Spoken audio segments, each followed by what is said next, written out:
E aí, pessoal, hoje na sessão Naftalina eu vou tentar desbloquear algumas memórias afetivas de vocês, porque eu vou falar de um filme de 1986 chamado Ferris Bueller Day Off, ou para os íntimos Curtindo a Vida Doidada, que foi estrelada pelo Matthew Broderick, que foi um sucesso gigantesco em 1986 e que talvez tenha sido uma das melhores comédias dessa década e que com certeza você já assistiu, não importa a idade, deve ter visto lá na sessão da tarde que passava na Globo, a história de três amigos que resolvem tirar um dia de folga, liderado principalmente pelo Ferris Bueller. A gente tinha a namorada dele chamada Sloane e seu amigo Cameron, o famoso que pegou a Ferrari do seu pai. Esse filme tem uma série de cenas icônicas, mas entre elas, assim, alguns detalhes que a gente pode falar para vocês e pra gente relembrar é que pela primeira vez na vida eu acho que eu vi alguém falando com a câmera, quebrando a quarta parede, assim, como criança na época que eu tava assistindo aquilo, foi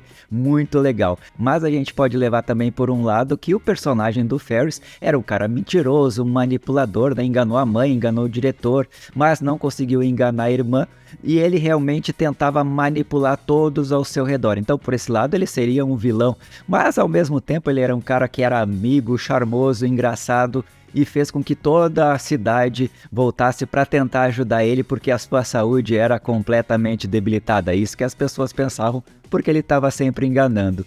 Diversas cenas assim vêm na minha memória afetiva quando a gente fala sobre esse filme. O Matthew Broderick acabou tendo uma carreira de muito sucesso, o que não aconteceu com os outros dois amigos, né, com a sua namorada e nem com o ator que fez o Cameron. O Alan Ruck e a Mia Sara tiveram carreiras assim sólidas, mas não tão grandiosas quanto a de Broderick, que chegou a fazer um ano antes Feitiço de Áquila, que é um filme também sensacional com a Michelle Pfeiffer, e ele também fez a voz do Simba adulto na animação que fez muito sucesso também entre diversas gerações.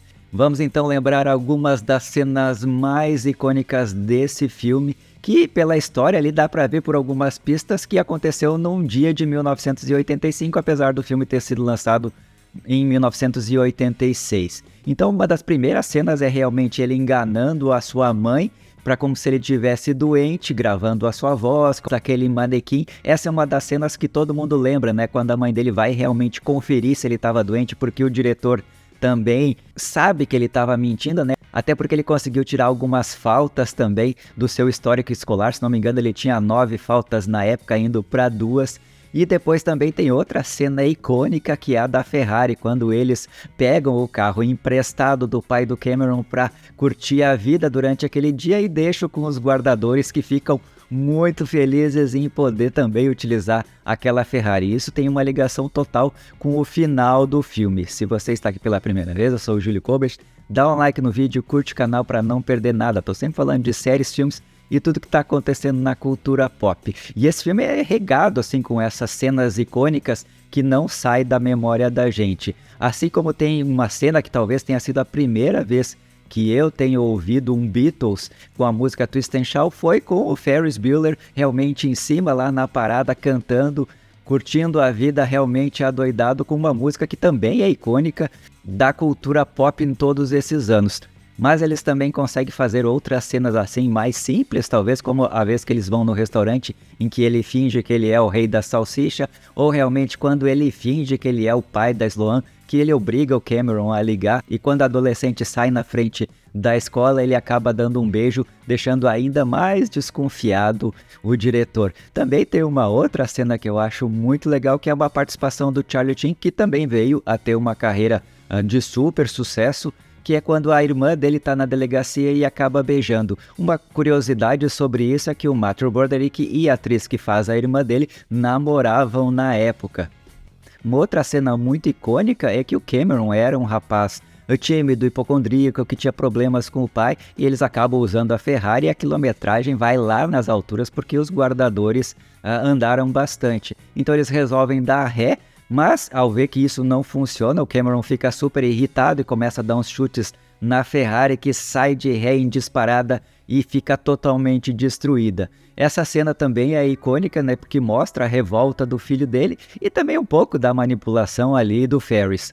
Mas realmente mostra como o Cameron pode alcançar sua independência, colocar a sua personalidade em primeiro lugar. Então teve cenas que são muito icônicas e importantes que talvez até nem na época eles tinham noção do que poderia passar para as gerações seguintes. Também tem uma outra cena muito engraçada, é quando o diretor vai na casa do Ferris Bueller para tentar desmascarar ele, e ao mesmo tempo ele está entrando pela porta de trás e a irmã dele está entrando para frente e ela acaba dando vários chutes no diretor, que posteriormente também tem outra cena muito icônica, que é ele indo atrás do carro, depois que ele foi mordido pelo cachorro, então ele está todo ferrado ali, todo com as roupas rasgadas e o carro dele sendo guinchado. E aí a gente tem uma outra cena também que eu achei sensacional, que é quando o filme acaba, né, que o Ferris avisa, fala com a gente, ó, o que é que vocês ainda estão fazendo aí? O filme acabou, já pode ir embora. Essa foi uma das cenas também mais engraçadas e mais icônicas do filme,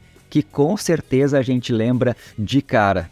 Então foi um dia super especial, planejado pelo Ferris para realmente acabar com uma fase da vida. Esse filme nunca teve continuação, até porque eles nunca conseguiram achar um gancho para a sequência. A gente poderia imaginar que tivesse uma história na faculdade ou com ele já adulto, mas isso nunca aconteceu e talvez tenha sido bom que a história não tenha continuado, porque às vezes provavelmente a história não seria tão boa, mas teve uma série de 13 episódios que fez até um certo sucesso de público, mas a crítica meteu o pau e não foi adiante.